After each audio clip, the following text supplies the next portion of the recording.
Good morning everybody students. Today we have start next topic frog. Do you know what do you means frog? सब जानते हैं frog क्या है? Frog जो है एक ऐसा एनिमल्स है जो एम्फीबिया को बिलोंग करता है और एम्फीबिया आपके टेरेस्ट्राइल और आपके एक्वाटिक दोनों को बिलोंग करते हैं। ये स्थलीय और जलीय प्राणी है। ये स्थल पर भी रहता है और जल में भी रहता है। सो वी से एम्फीबियंस, इसलिए इसकी जो क्लास है एम्फीबिया को बिलोंग करती है। और कॉर्डेटा में तो आता ही है। ये कॉर्डेटा का आपका संघ जो है फाइलम इसका कॉर्डेटा है, यानी रीढ़ की हड्डी वाला जंतु। और एम्फीबिया क्लास को बिलोंग करता है और इसका जो जीनस है आपका एंड स्पीसीज यानी बाइनोमल नॉमेनक्लेचर से ये राना टिग्रीना, राना जो है जीनस और टिग्रीना स्पीसीज, राना टिग्रीना बोलते हैं फ्रॉग को। और ये जो फ्रॉग है आपके, वैसे आपको मैं बता दूं अलग से कि जो फ्रॉग्स जो हैं आपके 3 प्रकार के होते हैं। एक तो ये राना टिग्रीना है जो कि आपके बायो लेबोरेटरी में इसका डिसेक्शंस होता है, उसमें काम में आता है। ये अध्ययन के लिए, शोध कार्य के लिए राना टिग्रीना को लेते हम, जिसमें एक बीच में मिड लाइन होती है हरी रंग की रेखा और इसकी बॉडी के ऊपर आपके ब्लैक ब्राउनिश ग्रीनिश कलर के स्पॉट्स होते हैं। इसकी जो पहचान है, एक तो ये है ग्रीन लाइन जिसको हम डर्मल प्लीका बोलते हैं, इससे पहचान है राना टिग्रीना की। और एक और फ्रॉग होता है, वो होता है आपका टोड, भेक मेंढक, वो यूज़ नहीं आता। और एक मेंढक और होता है जो आपके पेड़ों पे चढ़ जाता है, जिसको हम बोलते हैं हाइला। ये सब आपके लेबोरेटरी में स्पेसिमेंस के अंदर देखने को मिलेंगे आपको। खैर, अब आज हमारा जो टॉपिक है वो है, केवल हम मेंढक की बाह्य संरचना का अध्ययन करेंगे और इसके आवास के बारे में, इसकी हैबिट एंड हैबिटेट और इसका एक्सटर्नल आपका स्ट्रक्चर, यानी external structure is known as morphology. ये तो जानते ही आप, मैंने आपको पहले टर्म्स बताई थी, व्हाट डू मीन मार्फोलॉजी। तो एक्सटर्नल स्ट्रक्चर, बाह्य संरचना, जो बाह्य संरचना है मेंढक की, उसके बारे में अध्ययन कर रहे हैं हम।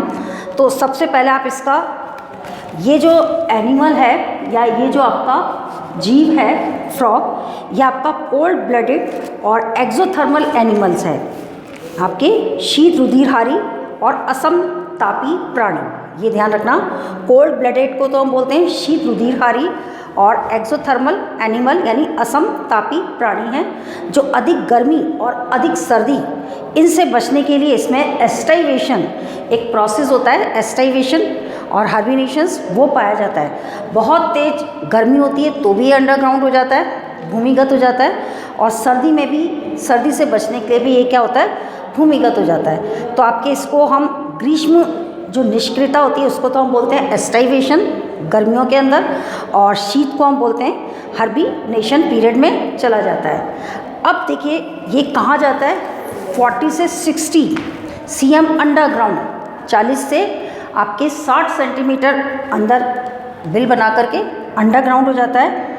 और ये कहाँ पाया जाता है, अब इसकी अक्रेंस, इट इज़ फाउंड आपके डीचेस, पॉन्ड्स एक्सेट्रा प्लेस। आपके डीचेस जो होती है दलदली जगह या तालाबों वगैरह में पाया जाता है। और मोस्टली वाटर में आप इसको ज़्यादा देख सकते हैं क्योंकि इसकी स्किन जो होती है काफ़ी मॉइस्ट होती है। और आपके it is poisonless and harmless animals, ये आप किसी को नुकसान वगैरह कुछ नहीं पहुंचाता और ना कोई जहर वगैरह उगलता है ये। तो ये आपके पॉइजनलेस और कैसा है, हार्मलेस एनिमल्स है, किसी को नुकसान नहीं पहुंचाने वाला एनिमल्स है। तो ये तो आपके इसके बारे में हो गया। अब हम आते हैं इसकी मार्फोलॉजी पर।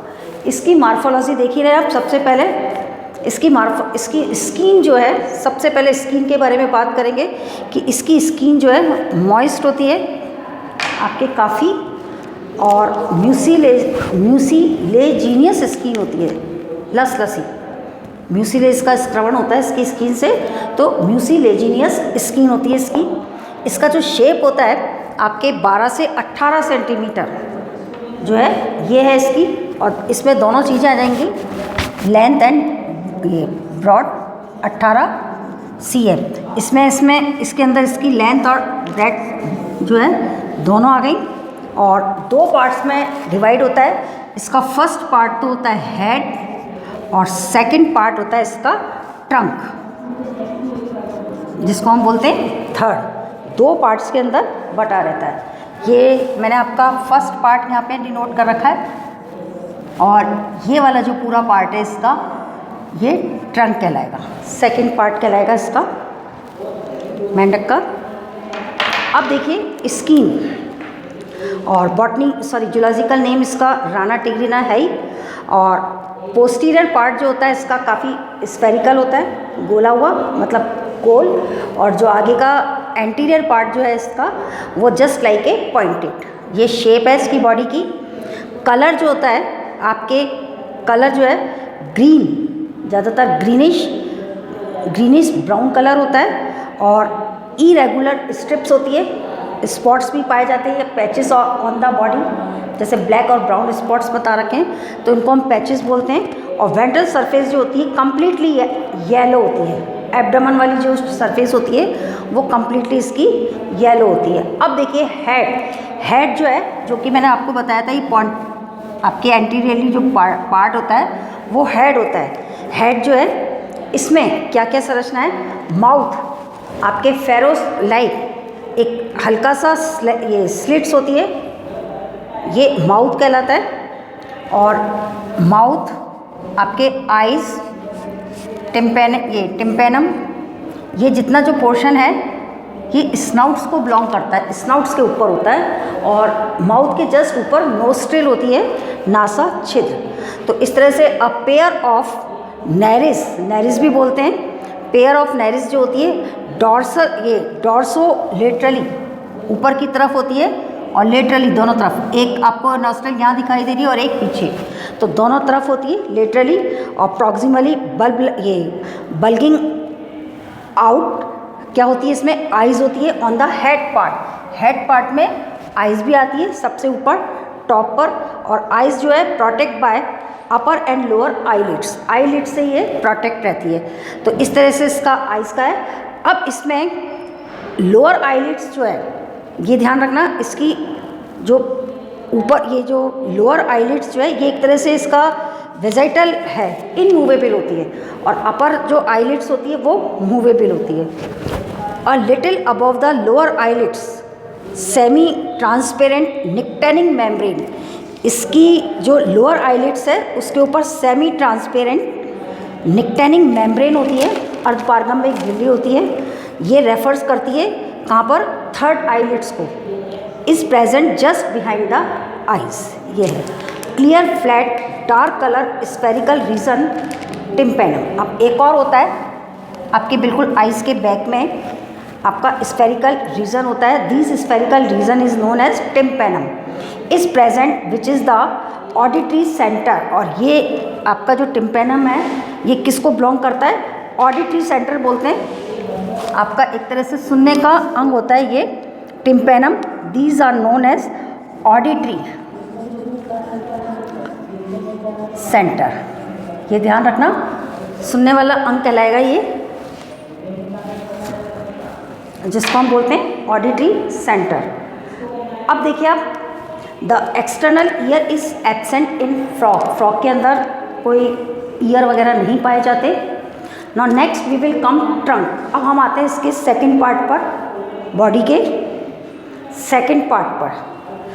The neck is absent of frog में नेक नहीं होती, गर्दन नहीं होती, इसका ट्रंक ही होता है फ्लैट एंड ओवल शेप का। जॉइंटेड हेड, जो हेड से जॉइंट होता है, ये सारा पार्ट ट्रंक को बिलोंग करेगा। और इस ट्रंक के अंदर आपके ध्यान रखना, आपके फोर लिम्स और hind limbs situated at the trunk part. Fore limbs is short than hind limbs, hind limbs से फोर लिम्स जो होते हैं शॉर्ट होते हैं। एक बात और, फोर लिम्स की जो ये 5 फिंगर्स होती हैं, इनके बीच में in between web like structures होता है, जो इनको किस में हेल्प करता है, स्विम के अंदर। और जो फोर लिम्स होती है इसमें वेब लाइक स्ट्रक्चर नहीं होता। फोर लिम्स जो होते हैं इसके शॉर्ट होते हैं देन हिंड लिम्ब से, पश्चपाद से। अग्रपाद जो होते हैं छोटे होते हैं, और अग्रपाद में आपकी ये जाल नहीं पाया जाता। पश्चपाद के अंदर जाल पाया जाता है, ये भी ध्यान रखना है आपको। Web is absent between them, किसके अंदर, फोर लिम्स में, और हिंड लिम्स के अंदर वेब जो होता है प्रेजेंट होता है।